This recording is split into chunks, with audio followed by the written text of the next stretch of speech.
जब भी कोई व्यक्ति गौतम बुद्ध के संघ में शामिल होता था तो बुद्ध उसे सबसे पहले शांत रहने के लिए कहते थे। ध्यान की अवस्था में जाने से पहले उस भिक्षु को शांत रहना सिखाया जाता था। आज के दौर में हर तरफ सौरी शोर है। इसकी वजह से दिमाग में तनाव पैदा होना लाजमी है। ऐसे में अगर आप हर रोज कुछ देर मौन रहने का अभ्यास करते हैं तो इससे आपके तनाव पैदा होने वाले हार्मोन के लेवल में कमी आती है। इससे आपका दिमाग शांत होता है, गुस्सा नियंत्रित रहता है और तनाव बढ़ाने वाले हार्मोन्स का लेवल घटता है। आज के इस वीडियो में हम जानेंगे कि किन मौकों पर हमें शांत रहना है और किन मौकों पर हमें बोलना है और शांत रहने से हमारे अंदर क्या बदलाव आ सकता है। दोस्तों, संध्या काल का समय था। गुरु अपने सभी शिष्यों को बुलाते हैं और कहते हैं, कल सुबह सब लोग नदी में स्नान करने के बाद तुरंत हमारी कुटिया के सामने उपस्थित हो जाना। सभी इसी से हैरान रह जाते हैं कि हम लोगों ने कुछ गलती की है क्या, लेकिन गुस्से से यह कहते हैं कि हो सकता है कि गुरुजी कल सुबह कुछ अच्छी बात बताने वाले हैं। सब लोग रात को सही समय पर सो जाते हैं और सुबह उठकर सभी लोग नदी में स्नान करने के बाद वापस गुरुजी के सामने उपस्थित हो जाते हैं। गुरु कहते हैं, आज हम तुम सबको चुप रहने के फायदे के बारे में बताऊंगा। गुरु कहते हैं, 10 मौके जहां पर चुप रहने से होता है लाभ और बोलने से नुकसान। गुरु कहते हैं, अगर आप इन 10 मौकों पर शांत हो गए यानी मौन हो गए तो आप जो चाहेंगे वही मिल जाएगा। आपकी जिंदगी में चमत्कारिक बदलाव शुरू हो जाएंगे। जरूरत से ज्यादा बोलना या चुप रहना दोनों ही अच्छी बात नहीं है। जैसे जरूरत से ज्यादा बारिश हो जाना या फिर धूप दोनों ही दिक्कत देती है, उसी तरह अनावश्यक बोलने से भी काफी नुकसान होता है। गुरु कहते हैं कि पहला ऐसा मौका जहां पर व्यक्ति को चुप रहना चाहिए, बिना तथ्य के ना बोले। गुरु ने कहा, अगर आपके पास कोई तथ्य नहीं है तो वहां चुप रहने में ही भलाई है। चुप बैठने से दिमाग में नई कोशिकाओं का निर्माण होता है और इससे ज्ञान की वृद्धि होती है। बोलने में भलाई वहीं है जहां आपको किसी चीज के बारे में पूरा ज्ञान हो। अगर आप बिना तथ्य के कहीं बोलते हैं या फिर बेवजह बोलते हैं तो आपका वहां मजाक भी बन सकता है। अगर आपके पास पर्याप्त जानकारी नहीं है, ऐसी जगह पर बोलने से आपका मजाक तो बनी रहेगी, साथ ही साथ लोगों का भरोसा भी आपसे उठने लगेगा। इसलिए ऐसी जगह पर शांत रहो जहां तुम्हें पता ना हो कि क्या बोलना है क्या नहीं। कई बार कुछ लोग ऐसे होते हैं जो हर जगह अपनी उपस्थिति बताने लगते हैं। उन्हें पता नहीं होता है कि हमें क्या बोलना है, लेकिन फिर भी बोलते जाते हैं और फिर बाद में दूसरे लोग उनके जाने के बाद उनका मजाक उड़ाते हैं। जब तक आपको उस तथ्य के बारे में अच्छा ज्ञान नहीं है, उसके बारे में पता नहीं है, तो वहां चुप रहना ही ज्यादा समझदारी है। गुरु ने कहा, दूसरा ऐसा मौका जहां पर व्यक्ति को चुप रहना चाहिए। शब्दों से न पहुंचे ठेस। अगर आपके शब्द किसी को मानसिक ठेस पहुंचा रहे हैं तो वहां चुप हो जाना चाहिए। कमजोर व्यक्ति के बारे में कुछ भी बोलकर आप महान नहीं बन सकते हैं।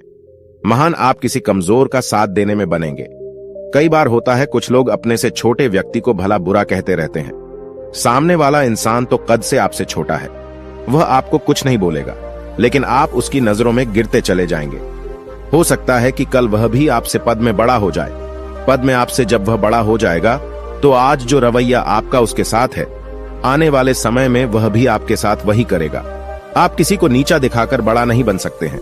बड़ा बनना है तो अपने से छोटे लोगों का इज्जत भी करना सीखें और साथ ही साथ बड़े लोगों का भी सम्मान करना चाहिए। लोगों को लगता है कि अगर वह अकड़कर बोलेंगे और सामने वाले को नीचा गिराने की कोशिश करेंगे तो वह बड़े बन जाएंगे, तो यह उन सब की भूल है। बड़े होने की बजाय आप उनकी नजरों में गिरते चले जाएंगे। गुरु ने आगे कहा, इसलिए शिष्यों, तुम सब जब भी बोलना आदर भाव से बोलना, ताकि तुम्हारी बात लोगों को अच्छी लगे। बोलने में भाई बहन, माता पिता, मित्र इत्यादि संबोधन शब्दों का इस्तेमाल जरूर करना। इससे तुम्हारी मान प्रतिष्ठा तो बढ़ेगी ही, साथ ही साथ लोगों की नजरों में तुम समझदार व्यक्ति बनते जाओगे।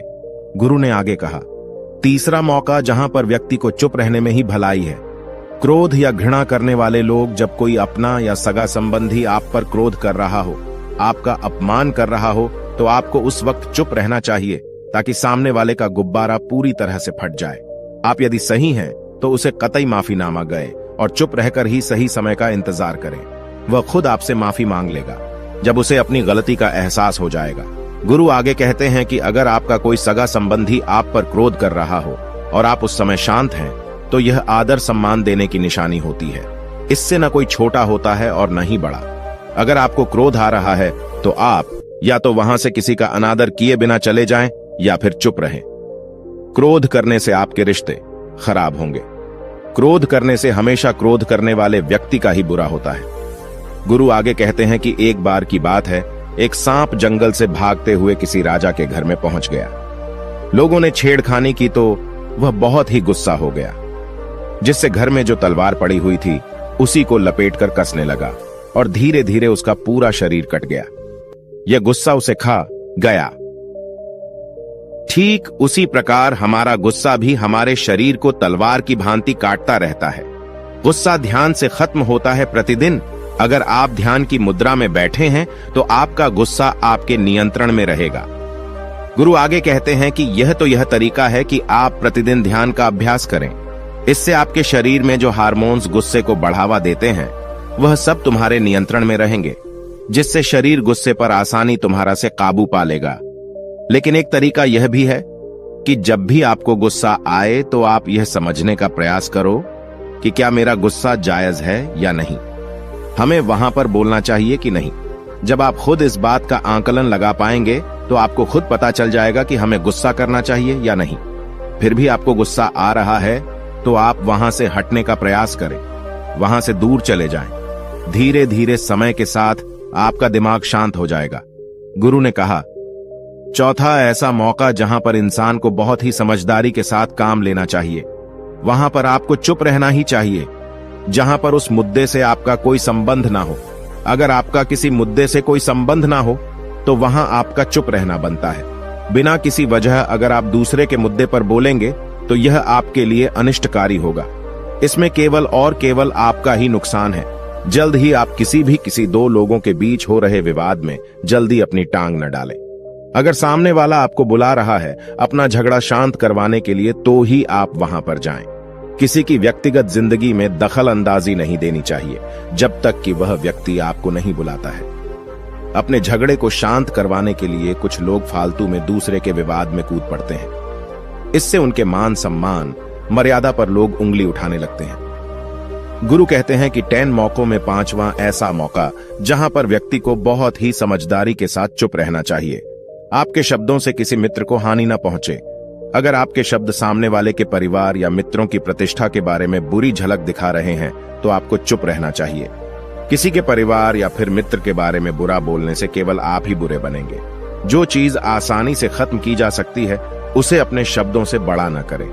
बिना चिल्लाए बात करने का प्रयास करते रहना चाहिए। अगर आप बिना चिल्लाए कोई बात नहीं कह सकते तो आपका चुप रहने में ही भलाई है। किसी पर चिल्लाने से आपके व्यवहार के बारे में पता चलता है। ज्यादा बोलने से चीजें हमेशा खराब ही होती हैं। कई बार कुछ रिश्ते ज्यादा तेज बोलने की वजह से टूट जाते हैं। इसलिए अपनी आवाज में मीठापन लाएं। आपके शब्दों से आपके दोस्त को हानि नहीं पहुंचनी चाहिए। कभी कभी दोस्तों के जब हम मजाक हैं तो रहे कि आपके शब्दों से किसी का अनादर ना हो। मजाक को भी हमेशा शब्दों के मायने में ही रखें। जहां किसी को शब्दों से चोट लगे वहां चुप हो जाएं। ज्यादा बोलने से हमेशा नुकसान ही होता है। किसी और की प्रतिष्ठा को अपने शब्दों के माध्यम से उसे हानि नहीं पहुंचानी चाहिए। यदि आपके शब्दों से किसी और की प्रतिष्ठा को ठेस पहुंच रही है तो वहां आपको चुप हो जाना चाहिए। जब कोई व्यक्ति आपके सामने नहीं है तो आप उस व्यक्ति के बारे में बुरे शब्द किसी तीसरे व्यक्ति के सामने न बोलें। गुरु कहते हैं, छठा मौका जहां पर व्यक्ति को चुप रहना चाहिए, जब कोई कर रहा हो किसी की बुराई।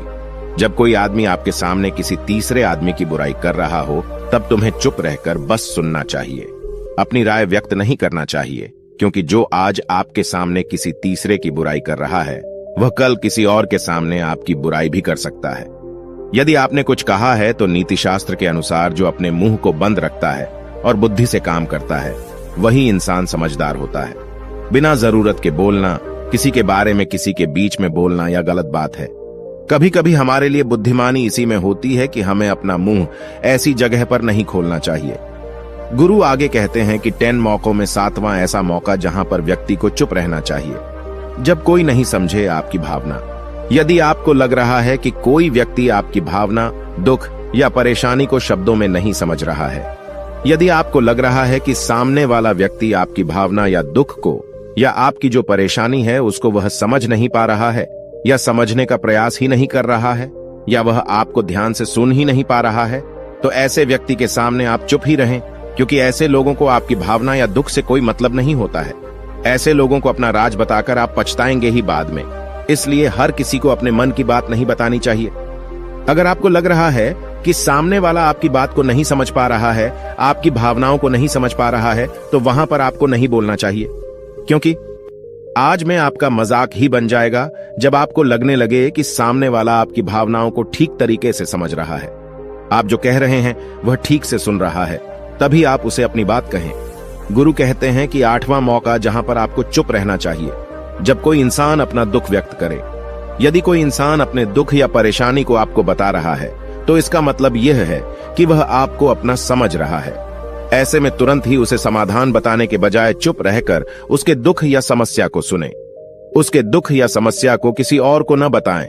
वह इसलिए नहीं बता रहा है कि उसकी समस्याओं का समाधान कर देंगे, बल्कि वह इसलिए भी बता रहा है कि सामने वाला उसकी बात को समझ रहा है। कई बार बताने से दुख कम हो जाते हैं। आपको अपना दुख इसलिए बता रहा होगा कि उसे लग रहा है कि आप उसकी बात को समझ रहे हैं। दुख बांटने से कम हो जाता है। इसलिए जब कोई व्यक्ति अपना दुख आपसे व्यक्त करे, तो आप चुप मारकर उसकी बात को बहुत ही ध्यान से सुनें, ताकि उसके दुख कम हो जाएं।